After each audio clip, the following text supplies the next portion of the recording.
Hey everybody, this is Joel Kennedy with Kennedy Violins. Today I just want to do a short video on the benefits of renting a violin.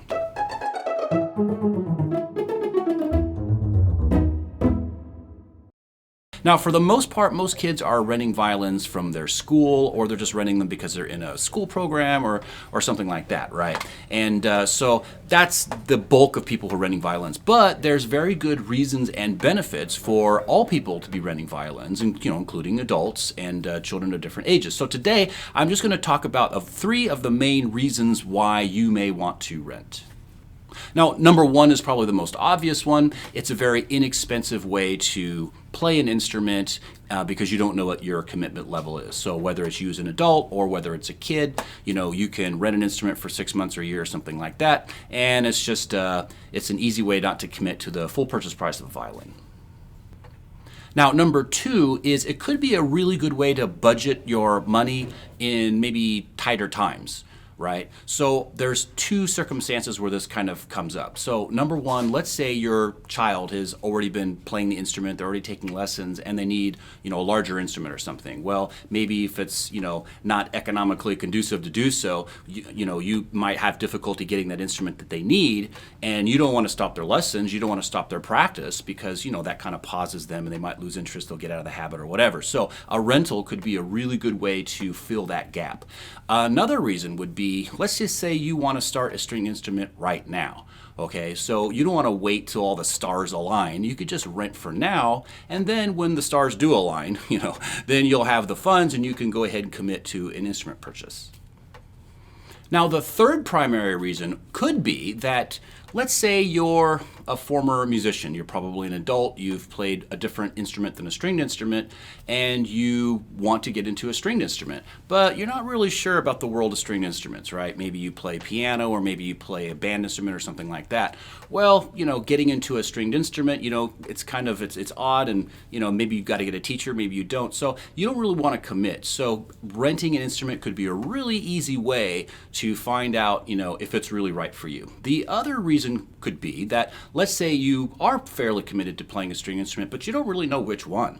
I mean, should it be violin? Should it be viola? Should it be cello? Maybe even bass? Who knows, right? So a lot of people who are in this position generally play violin, and they want to know if they want to switch to viola. So let's say you already play violin and you want to, just check out the viola. Well, just rent a viola instead of buying one. That way you could find out. Now, if you really like viola, maybe you could switch or just keep the violin you already own, but renting could be a really good option to find out exactly what you want to do.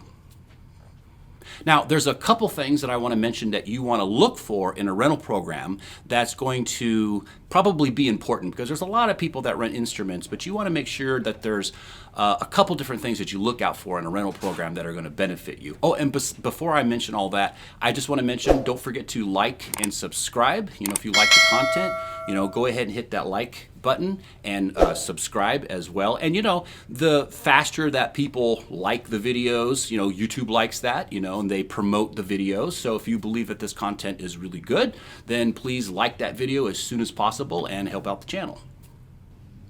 Okay, so the first thing that you want to look out for in a rental program is, do you accrue equity in the instrument? Okay, so what I mean is that when you're renting an instrument, you're kind of feeling like you're paying all this money every month and you're just throwing it down the toilet, right? Because it's, at the end of the day, it's somebody else's instrument. Well, wouldn't it be great if all this money that you put towards the instrument, you can actually build equity in the instrument, so part of that instrument is yours? Because the thing is that, let's say you don't know if you're committed to the violin. Well, every month you're paying rent and you decide that you are. Well, now you've built up some value in that instrument. So now if you want to buy that instrument in the future, it's going to be a lot less expensive. It's basically money in the bank.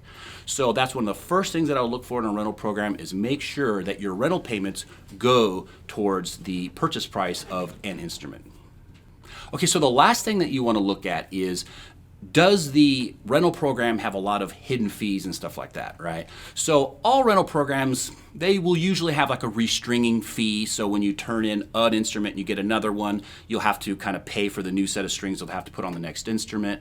Maybe sometimes they'll have a setup fee, but a lot of times there's other fees that might be kind of hidden in the fine print. So you want to check that out. But lastly, the most important thing that you want to look at is the rental program month to month?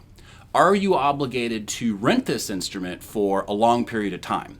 Well, after all, the biggest value that you derive from a rental program is the fact that you don't have to commit to a large purchase. Well, if you can't rent from month to month, well, that whole value is gone, right? Because now you're committing to 6 months or a year or whatever of rental.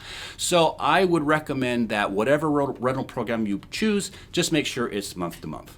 So guys, I hope this video helped. I hope I provided some good information. Like I said, don't forget to like and subscribe. And with that, I'll bid you adieu.